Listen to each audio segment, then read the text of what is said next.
रेखा जी अभी अभी अपने पति मुकुल जी के लिए कॉफी बनाकर किचन से निकली ही थी कि सामने से लता को आता देखकर उनका पारा चढ़ गया। रेखा अपनी बहू के पास जाती और उसे कहती है, जब सारा काम हमें ही करना है तो तुम्हारा क्या काम है यहाँ? तुम्हें पता नहीं है कि हमें सुबह उठते ही कॉफी पीने की आदत है। लता को शादी करके आए अभी केवल 4 महीने ही हुए थे। यहाँ आकर उसे ऐसा लगने लगा था जैसे किसी जेल में आ गई है। उसे कहीं जाना हो तो परमिशन लेनी पड़ती थी।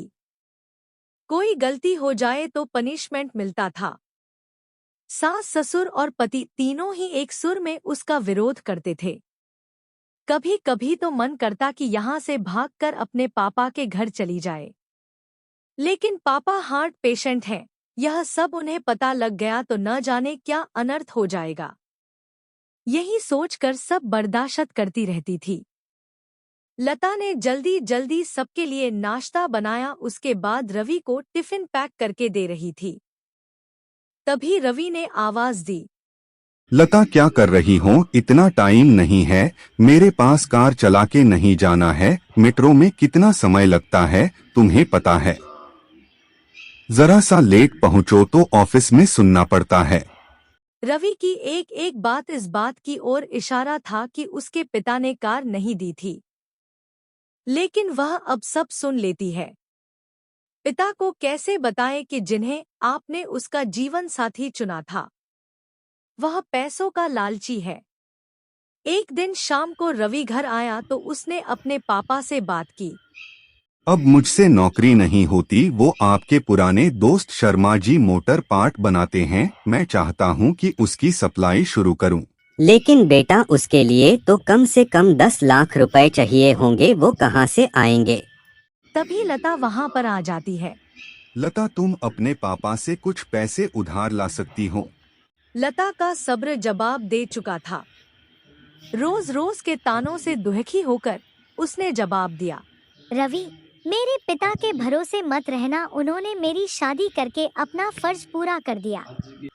अगर आपको नौकरी करने में दिक्कत है तो मुझे जॉब करने दो, दोनों मिलकर कमाएंगे। यह सुनकर रवि का पारा चढ़ गया। क्या बकवास कर रही हो? ज्यादा जुबान चलने लगी है। रवि, मैं बहुत बर्दाश्त कर चुकी हूँ, इसलिए मैंने जॉब करने का फैसला किया है। नहीं, हमारे घर में यह सब नहीं होता। तुम्हें जॉब करनी है तो अपने घर चली जाओ। मुझे पता था आप यही कहेंगे। मैंने वकील से बात कर ली है, मैं जल्द ही तलाक ले लूंगी। यह सुनकर रवि और उसके पिता के हाथ पांव फूल गए। तभी रेखा जी वहां आ गई। देख लिया बहू को सिर पर चढ़ाने का नतीजा। निकाल दे इसको घर से बाहर। ठीक है, मैं पुलिस को फोन कर देती हूँ। आप मेरा सारा सामान और दहेज वापस कर दीजिए, साथ ही हर महीने अपने पति की कमाई का आधा हिस्सा मैं कोर्ट से ले लूंगी। इस मकान में भी मेरा हिस्सा है, आधा मकान मेरे नाम कर दीजिए। सुनो ये क्या कह रही है? बेटी ऐसी बातें क्यों कर रही है? आज के बाद हम तुझसे कभी कुछ नहीं कहेंगे, तू अपने कमरे में जा। नहीं पापा जी, बहुत बर्दाश्त कर चुकी मैं। अब मुझसे ये दिन भर के ताने बर्दाश्त नहीं होते। आप लोग इतने लालची होंगे ये मैंने कभी सपने में भी नहीं सोचा था।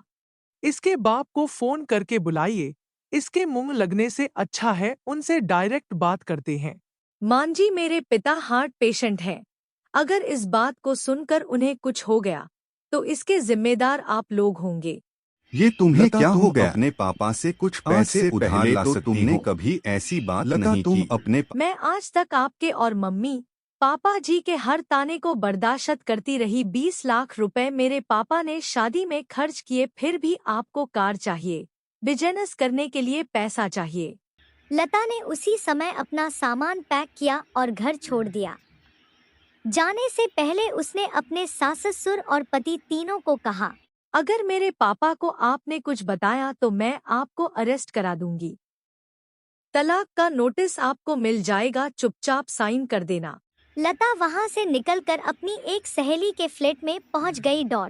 एक दिन पहले उसी ने उसे हक के साथ अपना आत्मसम्मान बचाने के लिए समझाया था। चिंता मत कर, मैंने बात कर ली है, मेरे ऑफिस में जगह खाली है, कल से तू जॉब करेगी और मेरे साथ रहेगी। कुछ ही महीने केस चलने के बाद रवि और लता का तलाक हो गया। रवि को पूरा दहेज और 30 लाख रुपए देने पड़े, साथ ही हर महीने अपनी सैलरी का एक हिस्सा वह कोर्ट में जमा करवाता था।